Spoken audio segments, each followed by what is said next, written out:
عباس رضی اللہ تعالیٰ عنہما اس حدیث کو روایت کرتے ہیں، نبی کریم صلی اللہ علیہ وسلم کا معمول بیان فرماتے ہیں، آپ کی سنت، آپ کی کیفیت، آپ کا انداز بیان فرماتے ہیں۔ یعنی ابن عباس رضی اللہ تعالیٰ عنہ قال کان رسول اللہ صلی اللہ علیہ وسلم اجود الناس وکان اجود ما یکون فی رمضان۔ فرماتے ہیں کہ رسول اللہ صلی اللہ علیہ وسلم لوگوں میں سب سے بڑھ کر سخی تھے، سب سے زیادہ سخاوت کرنے والے تھے، سب سے زیادہ دینے والے تھے، جسے اعلی حضرت رحمۃ اللہ تعالی علیہ اپنے مصرے میں یوں تعبیر کرتے ہیں، نہیں سنتا ہی نہیں مانگنے والا تیرا۔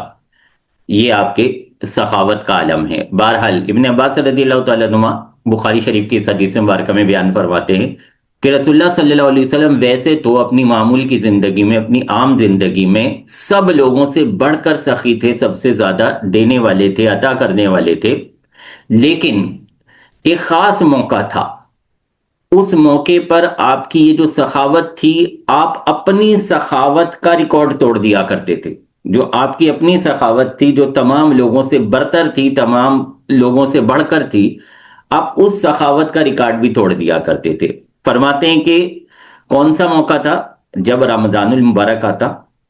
تو حضرت جبرائیل امین علیہ السلام نبی کریم صلی اللہ علیہ وسلم سے روزانہ ہر رات کو ملاقات کرنے کے لیے آتے، اور جب جبرائیل امین علیہ السلام نبی کریم صلی اللہ علیہ وسلم سے رمضان کی رات میں ملاقات کرنے آتے تو یہ جو دونوں بزرگ ہستیاں تھی، نبی کریم صلی اللہ علیہ وسلم اور حضرت جبرائیل علیہ السلام، یہ آپس میں قرآن پاک کا دور کیا کرتے۔ روایت کے الفاظ کیا ہیں؟ فَيُدَارِسُهُ الْقُرْآنَ۔ دونوں مقدس ہستیاں قرآن پاک کا ایک دوسرے سے دور کرتی، ایک دوسرے کے سامنے قرآن پاک کو دہرایا کرتی، ایک دوسرے کے سامنے قرآن پاک کو سنایا کرتی۔ اور پھر اس موقع پہ، موقع کیا بنا؟ مقدس مہینہ رمضان مبارک، اس کی محترم راتیں، ایک بزرگ ہستی جبرائیل امین علیہ السلام سے ملاقات،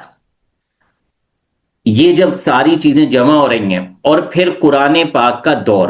قرآن پاک کا ختم قرآن، تو اس موقع پہ نبی کریم صلی اللہ علیہ وسلم کا انداز سخاوت کیا ہوتا تھا؟ ابن عباس رضی اللہ تعالیٰ عنہ فرما رہے ہیں فلا رسول اللہ صلی اللہ علیہ وسلم اجود بالخیر من الریح المرسلۃ، کہ رسول اللہ صلی اللہ علیہ وسلم کی اس موقع پہ جو سخاوت تھی، جو خیر بانٹنے کا انداز تھا، وہ تیز چلنے والی ہوا سے بھی بڑھ کر ہوتا